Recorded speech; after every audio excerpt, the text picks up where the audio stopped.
Ladies and gentlemen, it gives me great pleasure now to introduce our Commissioner, Commissioner Ian Stewart from the Queensland Police Service, who has over 40 years of service with our organisation and has been instrumental in leading the QPS through the renewal program and the Police and Community Safety Review. The reforms have empowered the QPS to redefine its service delivery model and therefore better meet the needs of the community through a heightened emphasis on frontline policing. Please welcome Commissioner Ian Stewart.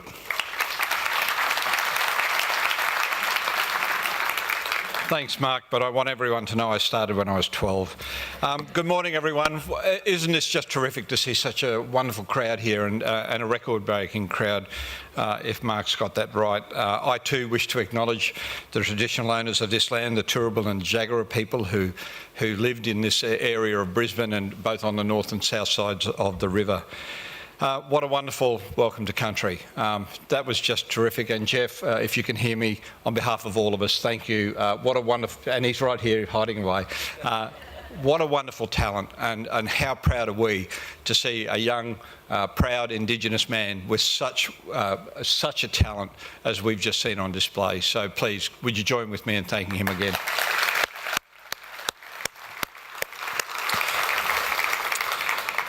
I'd like to acknowledge Dr. Rick Brown, Deputy Director of the Australian Institute of Criminology, our co-hosting partners for this conference. Rick, he's right here in the front, and it's just marvellous to be partnering with you and the AIC again. And please, we are one agency who does not underestimate the value of the AIC, and long may it live.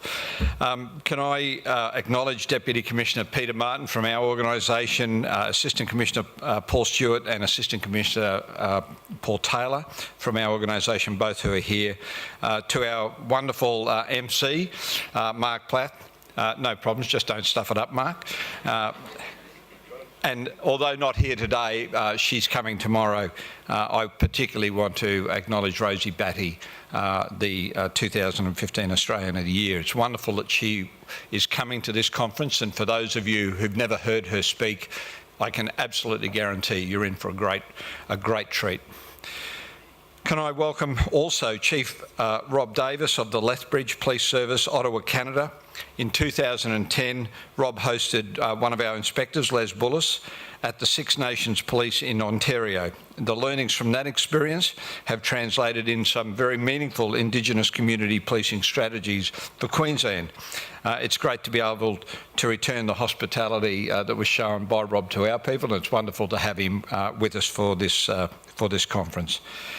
Also, I'd like to acknowledge a great friend of the Queensland Police Service, someone who has been a wonderful partner with us and the AIC for so many years, Professor Anna Stewart, who is sitting also in the front here, Head of the School of Criminology and Criminal Justice at Griffith University and founder of the program Justice Modelling. And Anna, can I ask you to take back to your colleagues our congratulations on the recent outcome of the ARC funding round, the grants, because I know that Anna's area picked up, I think there were 5 significant grants, plus a couple of other tiddly bits on the side, so well done to you and your team.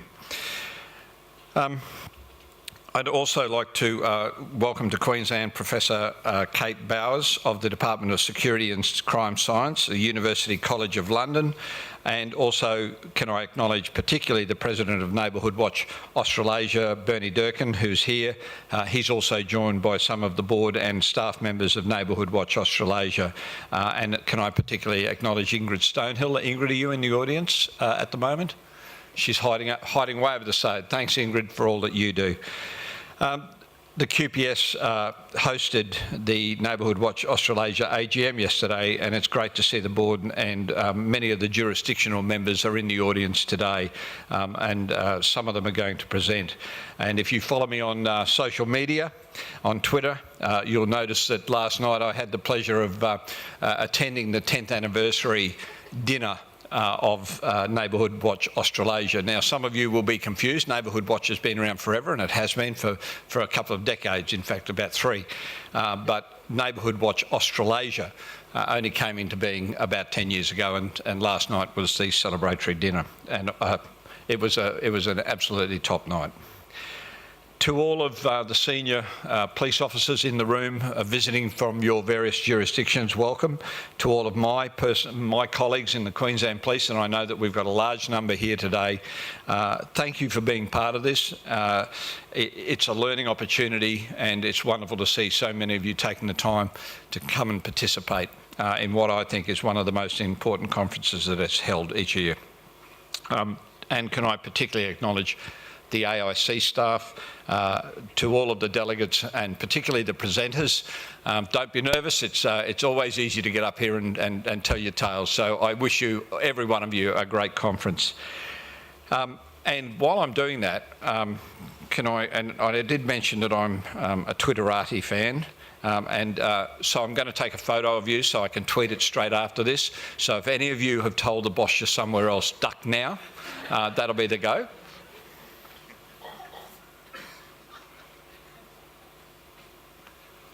Wonderful, thank you for that. And I'll talk a little bit about technology in just a second.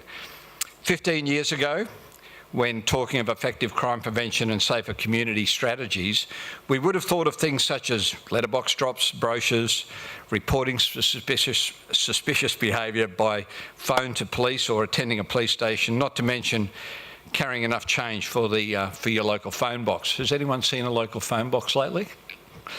Innovation in a policing sense was the rollout of some very large desktop PCs, the odd laptop, which were very jealously guarded, and obviously the outrageously expensive mobile phone. Domestic and family violence was well known, but rarely spoken of in terms of public awareness and whole of community strategies to address the issues. A white ribbon was just that. The word app was a typo. The World Wide Web was something very, very new. The 24-hour media cycle was a charity event. Facebook was a mirror. A one-stop shop was the corner store. Going online had something to do with the railways, and video conferencing was only seen in science fiction movies. As for social media, that consisted of checking the mailbox most days and waiting weeks for postcards from friends and families who might have the pleasure of travelling overseas.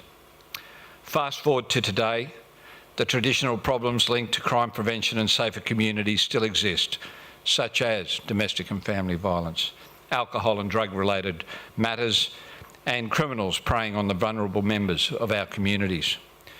But now they have new bedfellows in terms of cyber and technology-enabled offending, often via such sophisticated methods where the offender is in another country and the crime occurs instantaneously by a screen touch or a voice command. Communication has radically changed for all of us. Mobile phones are commonplace. Many people have more than one that they use. In fact, I think the recent surveys across Australia, and everyone in this room would know that Australians are one of the greatest take-up of technology in the world. And in fact, the recent surveys have indicated that most Australians have at least 2.5 communication devices with them, or at least in their daily lives. I use 3, so I'm above the average, and I'd suspect that there are many of you in this room who do exactly the same. Twitter, Facebook, LinkedIn, Snapchat, and the like provide instant worldwide communication. Given the proliferation of social media, technology, and whatever, what is going to come next, it is not unreasonable to expect that in 5 years' time, there will be criminal offending committed for crimes that don't even exist right now today. And if anyone doubts that, I am the greatest example of a person who, at the end of the 80s, was told, your children will probably work in jobs that don't even exist. And within the space of 15 years, that's exactly what happened. And I think we're in for that. With the pace of change, with the exponential pace of change, I think we'll see more crimes that we can't even imagine right today. Our police working to solve them, to deal with them, to prevent them within 5 and 10 years. The question for all of us is how to use innovation to meet the challenges of today and the coming years that are facing our communities head on. The Dame Quentin Bryce report, Not Now, Not Ever, has seen a significant shift in public perceptions towards domestic and family violence, particularly in Queensland. No longer is it a taboo subject that was rarely discussed or publicly acknowledged. Finally, people are having real conversations about the issue and enacting innovative actions towards addressing the problem. And Rosie Batty, who will speak to you as one of your keynotes tomorrow, is also a huge influence in that area. I'm extremely proud that the Queensland Police Service is in the final stages of gaining White Ribbon Foundation workplace accreditation, something I think is critical and key to demonstrating our committee as an organisation to safer communities. The White Ribbon Accreditation program supports workplaces to adapt organisational culture, practices and procedures so they promote safe workplaces for women and respectful relationships, therefore allowing the issue of violence against women to be addressed in a structured and a safe way. Several of our officers, including myself, are White Ribbon ambassadors already, a badge that we wear with pride to champion the prevention of violence against women wherever it may occur. Moving today policing duties in Queensland, we have embraced technology as an aid to addressing our policing issues. Our technology mobility program has seen the rollout of iPads to many officers to aid their daily duties, to make it safer for them. The government wireless network has enabled our security and showed its true value in the 2014 G20 event and will assist in policing the 2018 Commonwealth Games on the Gold Coast. The use of body-worn cameras by officers not only assists in terms of recording what is occurring, but also provides greater sense of accountability and integrity to the public that officers are simply doing the right thing. The acceptance and consumption of technology by the community has grown exponentially in recent years. The rollout of new devices happens on an almost daily basis, and the ability to connect to anyone, anywhere in the world happens without any thought. For the community and police, failing to recognise future challenges and not being agile in responding in a crime prevention and community safety sense in 2016 will have a negative legacy for years to come. It is critical we look to the future and model the what-if scenarios to well beyond next week, to next year, 5 years and 10 years to ensure that we, the community, are not left wanting in terms of keeping us safe. Conferences such as this are key to embracing the challenges of traditional and emerging problems of crime prevention and community safety. I commend the conference to you. An outstanding world-class program awaits you. I congratulate the AIC and QPS planning teams for their months of hard work in the lead up to today. Finally, it gives me the greatest of pleasure to declare the 2016 Australian Crime Prevention and Communities Conference open. Thank you.